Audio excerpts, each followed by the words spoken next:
¿Qué tal? ¿Cómo están? Quienes nos están viendo, un fuerte saludo a todas y todos. Esta es la quinta edición del programa Consulado a tu lado, que como bien sabes, intentamos traerte temas de actualidad y sobre todo parte de la labor que hacemos como representación consular aquí en el condado de Santa Cruz, aunque sabemos que nos estás viendo desde mucho más allá de este condado. Te agradecemos que nos sintonices. Hoy tenemos a dos mujeres importantísimas de nuestra comunidad, voces que están más bien marcando una pauta relevante en un tema que generalmente no hablamos de él, que generalmente hacemos, a veces nos hacemos de la vista gorda, como decimos de manera coloquial, pero que es sumamente importante, no porque sea actual, y ahorita sabrán por qué lo estoy diciendo, sino porque nos da miedo quizás, nos da temor, no conocemos. No sé, vamos a ver de qué se trata, pero quiero antes que nada pues presentarles a las dos personas, a las dos mujeres que están aquí para hablar sobre el feminismo. No sé si has escuchado hablar del feminismo, seguro sí, pero sabemos lo que es, para qué es, nos está sirviendo, es un concepto actual. Cool, radical, ¿qué será? Bueno, pues tenemos con nosotros, y como decía, a dos grandes aliadas, quiero llamarles de esta manera, que están haciendo, repito, una marcada diferencia en relación con esta temática. Angélica Macías, o Lica, como le llamamos comúnmente, aquí en nuestra comunidad de ambos Nogales, pero para quienes no la conozcan, y como pues ya necesito los lentes, vamos a leer un resumen de quién es nuestra querida Lica. Una destacada activista, en efecto, y fundadora del albergue Casa de la Misericordia y de todas las naciones en Nogales, Sonora. Desde su inauguración en marzo de 2020, este refugio ha brindado apoyo integral a mujeres, niñas, niños y familias en su búsqueda de asilo aquí en los Estados Unidos. Y bueno, bajo su liderazgo, este albergue ha atendido a más de 3,000 personas migrantes, particularmente, y entiendo que el 70% mujeres, madres solteras, o como correctamente debemos de decir, cabezas de familia. Y también que ha brindado dignidad, hay que decirlo, a estas personas que han tomado, se han visto forzadas a tomar la decisión de emigrar de sus hogares. Y a Mariana Valle, ya muchos de ustedes seguramente también la conocen. Hace rato comentaba en un foro que tuvimos en vivo que tiene 150,000 seguidores en sus redes. Ya le estoy pidiendo tips para ver cómo puedo sumar 140,000 que me faltan para llegar a ese número. Ella es una joven feminista y activista de Hermosillo, Sonora, reconocida por su compromiso con los derechos humanos y causas sociales desde una edad temprana. Ha participado en diversos encuentros, foros, como en espacios de diálogo de TEDx, PITIC, donde ha compartido su perspectiva, su visión en relación con el feminismo y otros temas que, insisto, no necesariamente abordamos al día a día en nuestra comunidad, desde nuestras propias encargos. Entonces, partamos, si les parece, con este tema, y yo lanzaría la pregunta de manera muy general, Lica, ¿cómo has en tu vida insertado el tema, la temática, la concepción de feminismo en tu trabajo y en todo caso, ¿de qué sirve? Bueno, Yo siento que la vulnerabilidad más grande en la actualidad, o en mucho y casi todo el tiempo, la era judeocristiana, y vamos viendo, siempre ha sido las mujeres y los niños. Entonces, en este sentido, el trabajo social, el trabajo directo con las personas, es importante retomar estas vulnerabilidades para fortalecerlas y empoderarlas, y que puedan estar a la par, que puedan tomar decisiones iguales, que puedan tener pues un nivel de vida diferente y que puedan decidir por sí mismas. Muy bien. ¿Es cierto eso, Mariana? Totalmente, creo que a veces nos cuesta mucho como entender la palabra feminismo, ¿no? ¿Qué es feminismo? Y creemos que es una lucha de ahorita, lo que está de moda, lo que todo el mundo habla. Y no, el feminismo viene desde años inmemorables, desde muchísimas décadas atrás, que empieza con estos movimientos sociales que hacen las mujeres para por fin ser vistas por lo que son, no como todo esto que les dijo un sistema, que tenían que ser mamás, que tenían que ser cuidadoras del hogar, que no podían trabajar, que no podían tener derecho al voto. Entonces el feminismo nace como un movimiento social a decir, oye, yo también puedo decidir por mi cuerpo, yo puedo alzar la voz por mí misma, yo sí puedo salir a trabajar si yo quiero, yo puedo no ser mamá, yo quiero tener la posibilidad de decidir sobre mi cuerpo y a lo mejor abortar, ¿no? Todo ese tipo de cosas que hoy tenemos en la conversación, pero no sabemos. Seguir los patrones. ¿Por qué no seguir los patrones de comportamiento? Porque, o sea, a ver, ¿qué tiene de malo eso? Porque mira, hemos crecido desde, te lo digo, años inmemorables en un sistema que nos ha educado que nos ha enseñado y que nos ha educado y que nos ha querido sumisas. Antes las mujeres no podían alzar la voz, ¿no? Antes las mujeres eran las del hogar. ¿Por qué seguir los patrones? Porque el mundo necesita de las mujeres, ¿no? Y porque sería seguir siguiendo este patrón de la desigualdad. Económicamente había una brecha muy marcada donde las mujeres no ganaban lo mismo que los hombres al hacer el mismo trabajo que los hombres. Aquí, total. Sí, y hay muchas mujeres reconocidas, invisibilizadas, que fueron creadoras de grandes cosas. Por ejemplo, carros, Benz, vamos a decir, por no ir tan lejos. ¿Quién es Marie Curie? ¿Quiénes son los hermanos que descubrieron la radiación, que descubrieron los rayos X? Y, o sea, son mujeres, pero como las mujeres no podían aparecer, entonces salen los hombres con los apellidos de los hombres. Total. Generalmente eso ha sido igual en las óperas.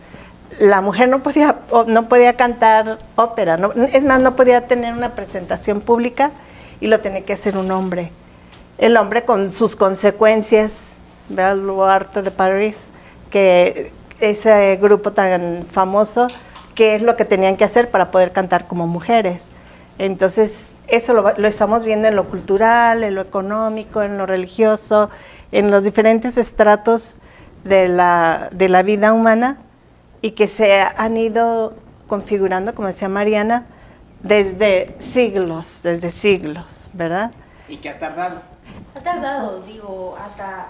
A ver, no hace mucho tiempo las mujeres empezaron un poco a liderar la conversación. Recordemos, ¿qué nos dicen los libros de historia, no? Que han sido protagonizados por hombres precisamente, cuando el papel de las mujeres es invisibilizado. Ahorita estamos... Sí, en condiciones a lo mejor un poco más iguales, pero no totalmente. ¿Por qué seguimos hablando de comunidades donde las mujeres tienen que ponerse este traje para cubrirse el cuerpo? ¿Por qué? ¿Por qué la mujer tiene que seguir invisibilizada? ¿Nos ha costado? Sí, estamos en el lugar donde tendríamos que estar, aún no. ¿No? Estamos un poco más iguales. ¿Dónde tendríamos que estar? Donde la mujer no tenga que explicar... y no tenga que seguirse invisibilizando y no tenga que justificarse por existir, ¿no? Te das cuenta como llega una mujer de repente que sufre violencia y ahí vemos estos patrones. ¿Pero por qué andabas en la calle? ¿Pero por qué salías tan noche? ¿Pero por qué traías esta vestimenta tan cortita? ¿Por qué te tienes que justificar por hacer lo que a lo mejor un hombre sí hace y a él en las fiscalías no le preguntan? ¿No? Al hombre no va a llegar a pedir justicia de repente en un caso de violencia de género y no le van a decir, pero es que ¿por qué andabas a las 11 de la noche en la calle? Ese tipo de conversaciones son las que nos distan todavía de estar en el lugar donde tenemos que estar. Y en el caso de la migración, y particularmente de mujeres migrantes, seguramente, Lika, has visto, atendido, asistido a mujeres no solamente en situación de vulnerabilidad, porque por definición una mujer migrante está en una situación de vulnerabilidad, pero más allá, problemas mucho más puntuales. ¿Cuál ha sido la respuesta de las instituciones públicas? Y esto lo pregunto no para necesariamente criticar a una o dos, a tres o a cinco, sino desde la concepción, repito, del Estado, nación, como en el caso, por ejemplo, de México, que es donde tú estás, y a quien tengo yo el gran honor y privilegio de representar en este condado, actuado al respecto. Mira, yo lo que he visto es institucionalmente, las mujeres que trabajan en instituciones son las más aliadas a nosotros. O sea, creamos más alianzas con las mujeres de salud, con las mujeres en el gobierno o en instituciones gubernamentales que prestan ayuda a mujeres, y más difícilmente podemos conseguir cosas en instituciones donde está la figura patriarcal, donde está el machismo, donde está arraigada la ley, el canon machista. Porque de hecho, o sea, hay fenómenos que no son tomados en cuenta y se convierten en problemas. Por ejemplo, la migración es un fenómeno y se convierte en problema cuando la institución no ayuda a resolver la problemática que están viviendo las mujeres que vienen con sus niños, que vienen la educación. Ah, sí, llévenlo ahí a la escuela que está ahí en la esquina, a la vuelta de la casa. La vuelta de la casa son 3, o sea, bajas la loma, 3 cuadras, ahí está la escuela. Entonces son personas migrantes, vulnerables, llevan al niño y la mujer es perseguida por alguien, y quién va a dar fe de ellas. O sea, no tienen la visión de la problemática que la misma mujer puede vivir, además de haber salido por una situación especial de violencia, de cuestiones climáticas o fenómenos naturales, o si es persecución, etcétera. Cuando llegan es otro problema, y generalmente se agudiza más con la figura institucional, que es quien debería de apoyar. Muchas veces son los que las oprimen o las amenazan. Tienen miedo de encontrarse con policías, tienen miedo de encontrarse con guardias, etcétera. Hay una correlación, y retomo lo que estabas comentando, Lika, o sea, porque al final sí hay desafíos muy puntuales en este y muchos temas, y que creo que sí, finalmente se está ahora sí visibilizando más el tema, por lo menos, ¿no? Ahorita me corregirán si no estoy en lo correcto, pero más allá de eso, hay una correlación entre, o qué tan directa en todo caso es esa correlación, entre la labor de las mujeres y la economía y la socioeconomía, si tú quieres. Es decir, y si la hay, tendría que ser un argumento, uno de tantos por lo menos, para seguir promoviendo políticas de corte feminista. Es decir, que tanto inciden en la economía, que tanto estamos aprovechando la labor de la mujer en el aspecto, insisto, económico, social de nuestras comunidades. Hablando justamente, y tengo como ejemplos muy cercanos y que vienen a eso, a ejemplificar muy bien como este panorama. Justamente en Hermosillo me tocó hace poquito ver el caso de una persona, de una mujer que trabajaba en una empresa, tenía su trabajo fijo y se embaraza. Entonces se embaraza, le dan la incapacidad, batalló mucho para que le dieran una incapacidad para cuando estuviera a punto de maternar, de dar a luz. Y son 5 meses de incapacidad donde le dicen, ¿sabes qué? No te voy a pagar. No sé cómo le vas a hacer, no tienes esposo. Bueno, ok, vete a cuidar al niño, vete a maternar, pero en esos 5 meses no te voy a pagar. Y entonces la mujer dice, pues ¿qué hago? Tengo un niño que va a nacer recién nacido, pues sí, me voy a ir porque pues ¿quién me lo va a cuidar? No tenía una red, como lo hablábamos en el foro hace rato, que es muy importante la red, y de repente decidí migrar porque no tenía redes, porque no tenía apoyo económico. Y es lo que pasa, vemos muchos ejemplos, tanto en Hermosillo como en todo el mundo, aquí, donde ese simple hecho del corte feminista, de lo que se ha dicho que es una mujer de, ok, tú tienes que estar en la casa, te vas a embarazar y vas a cuidar al niño, de repente, pues sí, tienen a los hijos y ya viene la parte también de la economía. Una mujer también, bueno, vive esta realidad de a veces tener que hacerse cargo de su casa y no esta idea de que el hombre es el que patrocina y el que da como todo este beneficio económico, sino también yo como mujer, pero también viene este corte feminista de la realidad de la mujer. La mujer es a quien gesta, ¿no? Al final de cuentas, a la que le dan la incapacidad, pero entonces si no tenemos políticas tan sencillas como que respondan a, ok, voy a tener a mis hijos, pero voy a estar respaldada por una política pública que me diga, vas a maternar como tu derecho humano que es, pero también te voy a dar todo lo que el Estado te tiene que dar. Creo que ese tipo de conversaciones son bien importantes y ahí entra como todo se entrelaza. ¿Te fijas? Es como todo se relaciona de alguna manera. Lo que no se ha dejado hacer a la mujer, pero también cómo responde el Estado, el sistema, las economías, las empresas. Y hacen que al final de cuentas las mujeres vivan otras realidades que son pues más dolorosas, como el tener que irse, migrar, buscar otros espacios para eso, vivir mejor. Y en esas migraciones, las mujeres cargan con los niños. Y los niños, ¿dónde los van a dejar para poder...? O sea, es un recorrido arduo y grande. Entonces llegan a los albergues y en algunos albergues les dicen, salte a trabajar para que, o sea, vas a estar aquí 3 días para que busques dónde te vas a ir a trabajar. Y entonces ellas angustiadas dicen, ¿a dónde me voy a ir a trabajar? ¿Y dónde voy a dejar a mis hijos? Algunos albergues, como el de nosotros los tenemos ahí mientras buscan una solución más real. Y como decía hace rato, las cifras que daba Mariana sobre el trabajo de las mujeres, que es muy importante, que lo repita ella porque ella lo dijo, qué porcentaje de mujeres son las que están trabajando y las que están haciendo llegar. Total. Sí, son estadísticas muy crudas. Para empezar, hablamos de cuántas muertes hay. 1 de cada 11 mujeres mueren al día en México. Pero también 1 de cada 9 mujeres en toda América Latina ha sido víctima de violencias tanto físicas, sexuales y, como se los dije hace rato, ni terminamos diciendo las psicológicas y todas las otras violencias que existen. Pero también las mujeres son las que producen el 66% del trabajo de mano de obra y solamente tienen acceso al 10% de las ganancias a nivel mundial. Entonces habla de el ser redituable de, oye, yo como mujer, la comunidad de mujeres está trabajando tanto, veamos las maquilas. Las maquilas están llenas de mujeres también y les pagan una nada para llevar a su casa.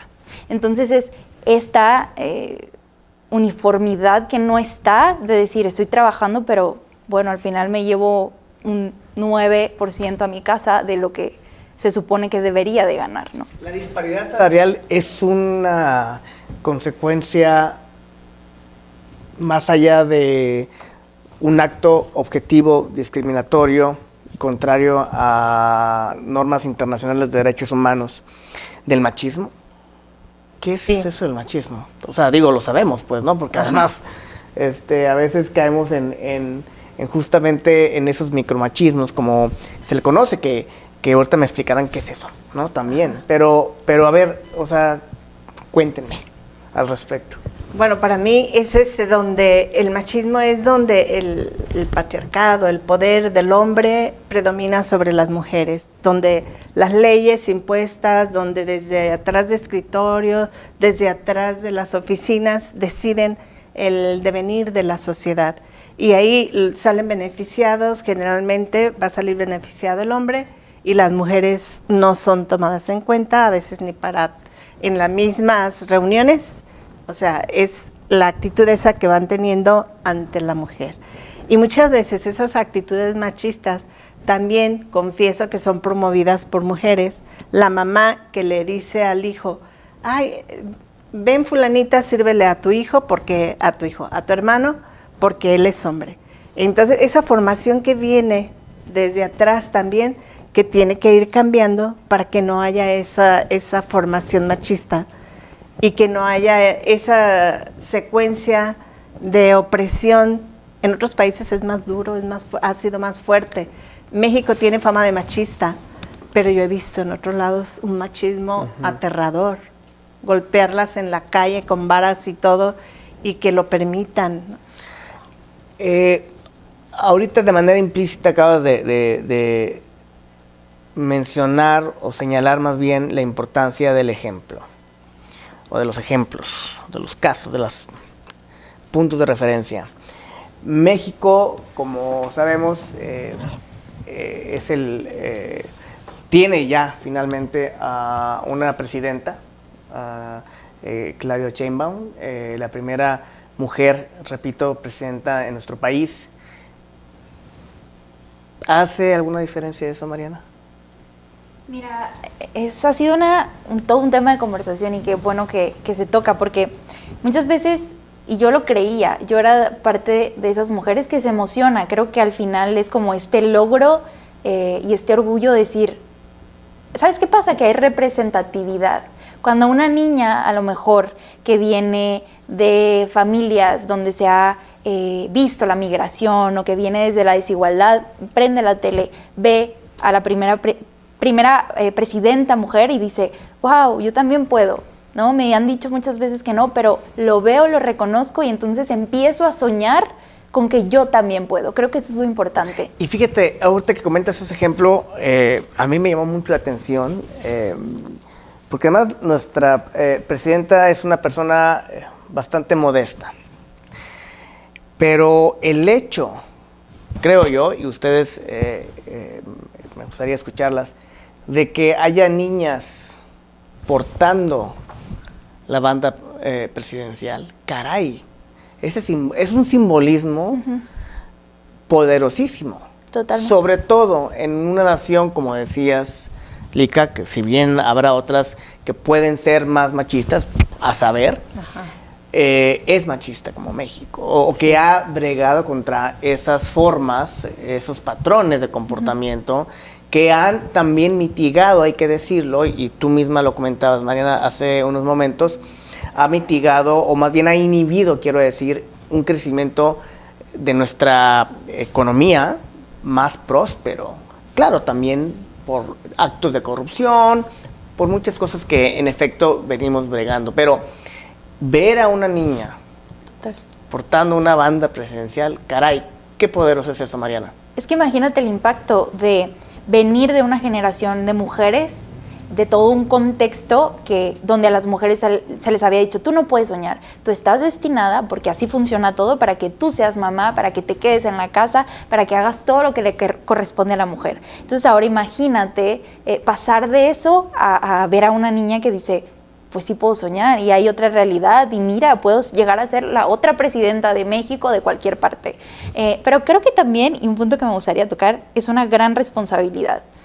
Hay una frase que creo que ha marcado desde que llegó nuestra presidenta, que es, llegamos todas. Pero ¿hasta qué punto llegamos todas? ¿No? Ahí está el tema de conversación y creo que tenemos que abrir el panorama para reflexionar y hacer un área de oportunidad. ¿En verdad llegamos todas? Exacto, ¿en verdad llegamos todas? ¿En verdad llegaron las migrantes? ¿En verdad llegaron las desaparecidas? Porque hay 11 asesinatos diarios en el país. ¿En verdad dónde quedan ellas? Sí. ¿En verdad llegaron las madres buscadoras? Y crecen los sistemas de contención. Total. ¿Verdad? Y sin embargo, no avanzan más. Y sin embargo, se centra en la conversación temas que antes francamente no se hacían, o no se, digamos, al menos no se postraban en ella, y que ahora haya esa libertad, y hay que decirlo, de expresión amplia en México, también es muy poderoso. Y también, en efecto, dice la presidenta, llegamos todas, y creo que también es una frase en sí misma muy poderosa, y que de manera muy sensata, me parece, se reitera. pero que, y aquí concateno esto con lo siguiente. Hablábamos hace unos ratos en el foro que tuvimos en vivo de dos elementos. Uno, que hay feminismos o que el feminismo es diverso, ¿no? Y dos, no hemos, creo yo, aprovechado desde el privilegio poder justamente encauzar con mayor ahínco, si ustedes quieren, temas como el feminismo. Entonces, me gustaría, Lika, en relación con esta diversidad en el feminismo, y a ti, Mariana, en relación con el privilegio de estar en una posición en donde no necesariamente quieres cambiar las cosas porque estás muy a gusto, estamos enfrentando. Para mí es una pregunta de sustancialidad. ¿Qué hacemos en los cambios sustanciales desde donde estamos? No le toca muchas veces echar culpas de que, porque el partidismo a mí se me hace también una lucha de género también, y de estar contra, bueno, hay una mujer, ahorita la vamos a atacar toda, independientemente de que si soy o no soy yo de este partido. Hombre, ¿por qué cada quien desde su nivel va a poner lo suyo y no estar solamente deteniendo los procesos? Como México, siento que estamos en una batalla, en una lucha, que no me gustan las palabras batalla ni lucha, pero de poder tomar en cuenta a los demás y de ser parte de una sociedad, y en vez de ayudar, fragmentamos. Y eso hace que se baje, o divide y vencerás. Entonces ahí las mujeres, ¿cómo van a salir adelante si está esa lucha y dividida? Y también, y entonces tú cállate, que sabe qué, y tú ta. O sea, eso afecta demasiado en el proceso de una sociedad, de un pueblo, de una soberanía unida. O sea, para mí, pienso que cada quien tiene que tomar, como yo le decía a la joven esta, desde dentro tengo que renacer, ¿verdad? No solamente nacer, sino renacer. Eso es lo que tenemos que hacer. Renacer en una sociedad que nos está apabullando, que sentimos, pero que no todo es negro. Que nosotros podemos ir haciendo el cambio. ¿El privilegio, Mariana? Me gusta mucho abordar, como a veces suena muy repetitivo, pero creo que a veces damos por sentadas muchas cosas como seres humanos que deberían de ser básicas, pero que no todos tienen. Y cuando hablo del privilegio, me gusta aclararlo mucho, no hablo del poder adquisitivo, de cuánto dinero tengo, de cuánto puedo comprar, de con cuántos lujos vivo. Para mí, el privilegio es poder estar aquí sentado, alzando la voz, teniendo libertad de expresión, escuchando con libertad y variedad, y no ser callada tal vez, y ser escuchada. Para mí eso es un lujo, porque también vivimos en un país con gran porcentaje de población que es callada, ¿no? Que es invisibilizada, a las que niñas, por ejemplo, en Medio Oriente no tienen el uso de la voz. Entonces, para mí eso es un privilegio. Y me gusta abordarlo no desde la manera de culpas. Pues me voy a sentir culpable entonces porque yo sí tuve la posibilidad de una educación y otros niños no. No, pero sí puede ser como esta herramienta para construir puentes. Puentes de decir, bueno, y lo platicaba hace rato, me gusta a mí decir que la vida es como la línea de salida. Todos nacemos, unas nacen en la línea de salida, justamente donde se marca esa línea, pero hay otras que nacen 200 metros detrás. Entonces no nos hace estar en la misma posición. No todas partimos desde el mismo lugar, y para mí eso es bien importante como reconocerlo. Algunos nacen en familias sin ingresos, con desigualdad económica, y otras nacen con un ingreso que sirve para que estudien, ¿no? Entonces esa diferencia, ¿qué hago yo como una persona que sí tengo la posibilidad de una educación? Uso ese privilegio que tengo como pueda en el momento en el que estoy. Ok, tengo una plataforma en redes sociales, me gusta hablar, hablo hasta por los codos, ok, qué padre que tenga una comunidad linda, que se cuestione, bueno, entonces voy a alzar la voz y voy a hacer un puente para hablar y para entablar conversación, para que se hagan políticas públicas de feminismo, pero también de otros temas de desigualdad. Entonces esas mujeres que nacieron 200 metros atrás, a lo mejor pueden estar un poquito más cerca, ahora ya no están en 200 metros, sino a 150 metros de la línea, de una línea más justa. Creo que ahí se usa el privilegio, ¿no? ¿Cómo puedo hacer yo una mano? ¿Cómo puedo ceder los micrófonos? ¿Cómo puedo empezar a cuestionar otras cosas? Para mí eso es bien importante y por eso me gusta hablar mucho de privilegios, ¿no? De privilegios de que a lo mejor yo sufrí violencia y yo sí puedo alzar la voz, pero entonces tengo este privilegio de ver la realidad y no me voy a poner a juzgar a otras mujeres, sino, ay, qué padre, entonces entablamos conversación y te doy las herramientas para que tú el día de mañana te sientas cobijada, acompañada y tú al final también puedas alzar la voz. Entonces ya la lucha no es tan desigual al final. El uso efectivo de las herramientas, que en efecto no todos tienen, pero que si las tenemos, caray, hay que aprovecharlas, hay que utilizarlas y hay que en efecto ir cambiando esos patrones de comportamiento que, a ver, no es algo subjetivo, que de manera muy clara, con datos duros, han demostrado que frenan el desarrollo integral de comunidades enteras. Una de ellas, en efecto, es sin duda intentar que la mujer continúe con un papel minimizado, acaso invisibilizado, y que eso al final afecta, repito, a comunidades enteras. Y ahí están los datos, ahí están los números. Entonces es cambiar esas estructuras de poder para que sean equilibradas y que todas las personas, en efecto, como lo marca la propia Constitución, en este caso de México, pero también de este país y de muchos países, ser iguales. Entonces, apostarle a cosas tan mínimas, pero igualmente que tienen un impacto mucho mayor, me parece que tendría que ser, y así lo están diciendo tanto Lika como Mariana, una de las rutas básicas para poder justamente tener comunidades más prósperas en todos los sentidos. Total. Bueno, ya ven que sí es un tema interesante, por decirlo eufemísticamente, que es un tema que nos alimenta no solamente el sentido de conocer más sobre lo que está sucediendo, sino también de poder aportar desde nuestras pequeñas trincheras algo para nuestra comunidad, que es lo que desde el Consulado General de México hacemos todos los días. Me gustaría que concluyamos este espacio con sus palabras y algo muy general. Entonces, ya sabemos, ya aprendimos que el feminismo tiene una razón de ser, que no es una, locura por ahí, ¿no?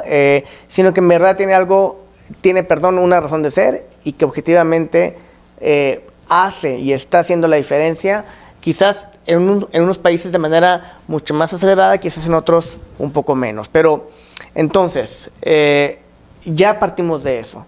¿Qué sigue, Lika? Bueno, estamos en un mundo global, en un mundo donde vemos fenómenos generales o que están acechando. Y a veces nos perdemos en esa globalidad.